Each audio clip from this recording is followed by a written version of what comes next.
Just announced. Princess Leonor de Borbon Ortiz marries HRH Christian, live from Denmark.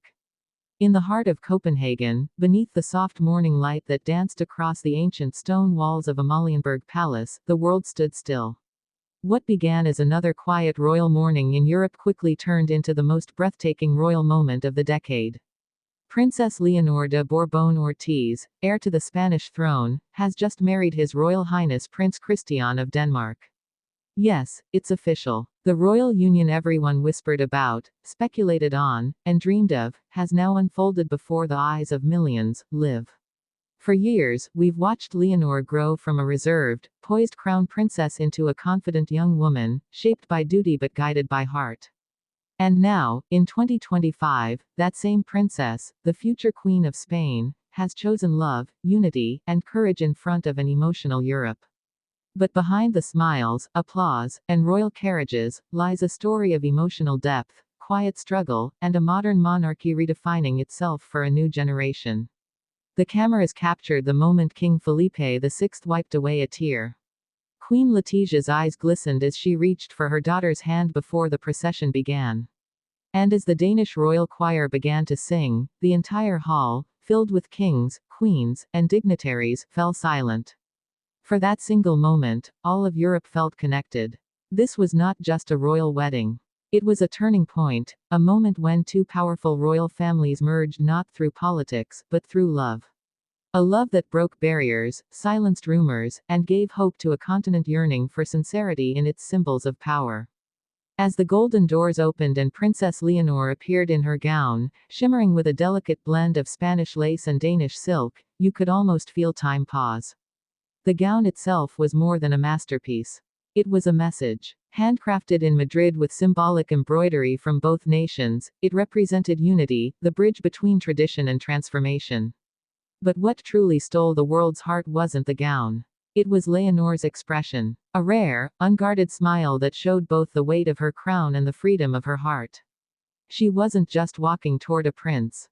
She was stepping into her destiny, one that intertwined love, leadership, and legacy. The ceremony began under the gilded chandeliers of Christiansborg Palace, attended by nearly every major royal household in Europe.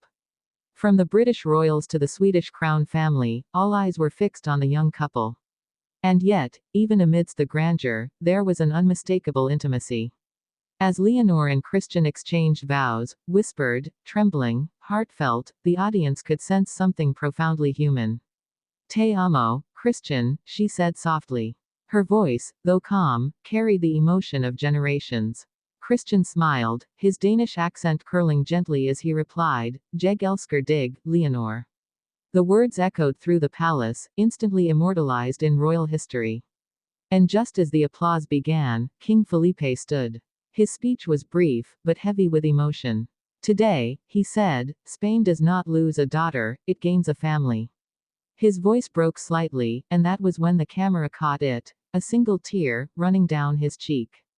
The world saw it. The King of Spain, often stoic and composed, was a father first that day. And his emotion mirrored that of an entire nation watching from home, from the plazas of Madrid to the quiet villages of Asturias. Spain wasn't just watching a wedding. It was watching history being reborn. But what many didn't see on camera was what came next. Behind the palace doors, away from the public eye, Leonor and Letizia shared a brief embrace. A quiet moment between mother and daughter. You did it, Letizia whispered. Leonor nodded, holding back tears. That brief, tender exchange became one of the most powerful unseen moments of the day, a mother letting go, and a queen stepping forward. The celebrations moved from the cathedral to the grand royal reception, a night of glittering chandeliers, orchestras, and speeches that blended humor, gratitude, and heartfelt emotion.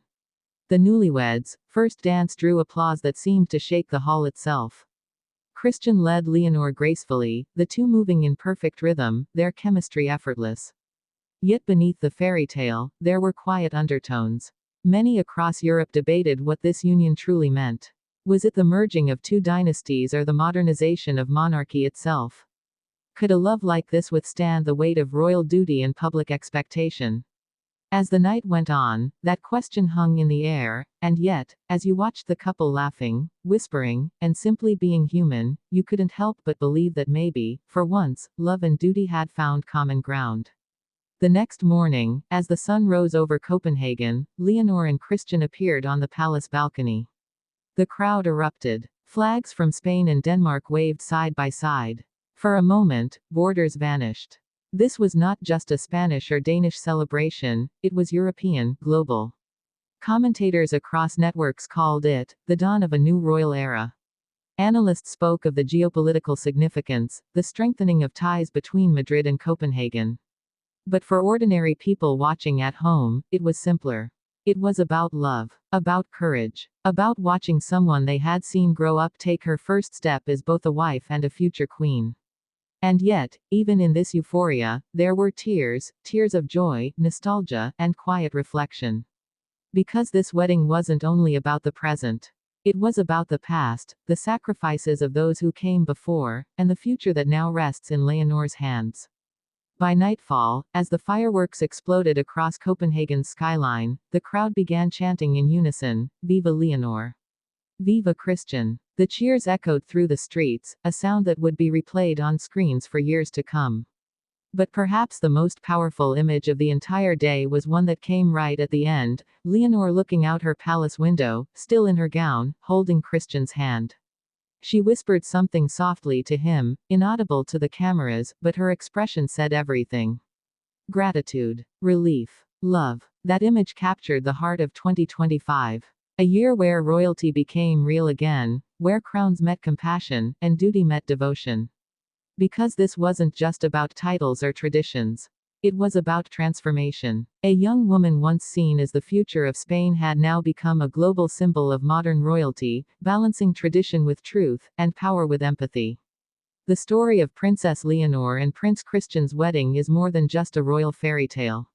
It's a story about unity, between nations, between generations, between hearts. And as the echoes of that unforgettable day fade into history, one truth remains clear: the royal era has changed forever. And it began, not with politics, but with love. Princess Leonor de Borbon Ortiz. Her Royal Highness Princess of Denmark. Heir to the Spanish throne.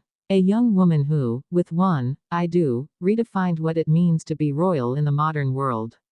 And for Spain, for Denmark, and for millions watching, this is not the end of a royal story. It's just the beginning of a royal era.